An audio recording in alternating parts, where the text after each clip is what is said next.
শক্তিশালী স্মরণ করে মুক্তিযুদ্ধ পালায় নাই, মুক্তিযুদ্ধকে ব্যবহার করে পালিয়ে গেছে। মুক্তির আছে, জনগণ থাকবে, বঙ্গবন্ধু থাকবে, বাংলাদেশ থাকবে।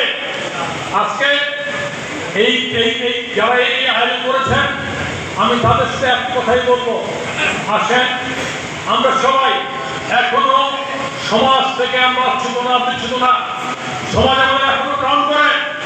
আজকে যে সমস্ত শক্তি ৭১ সালের কথা মিলিয়ে বলেন, যদি ভুল হয়ে থাকে, যদি এই হয়ে থাকে, আজকে অনেক হয়তো বলবেন আমরা সেই সময় যত তাড়াতাড়ি উত্তরণ করেছি, এখন উত্তরণ এত সহজ না। শুধু জয় বাংলা স্লোগান দিয়ে আবেগ দিয়ে উত্তরতে পারবেন না। আমাদের চিন্তা করতে হবে কেন ৭৫ ঘটেছিল, কেন সেই একটা পালিয়ে গেল। আজকে অনেকে বলতে পারে যারা ক্ষমতায় বসে ৩২ পার্টি দাম বের করে, আমি নাম বলছি না ডক্টর সহ, যারা মুসকি হেসে মনে করছেন মুক্তিযুদ্ধ পালিয়ে গেছে,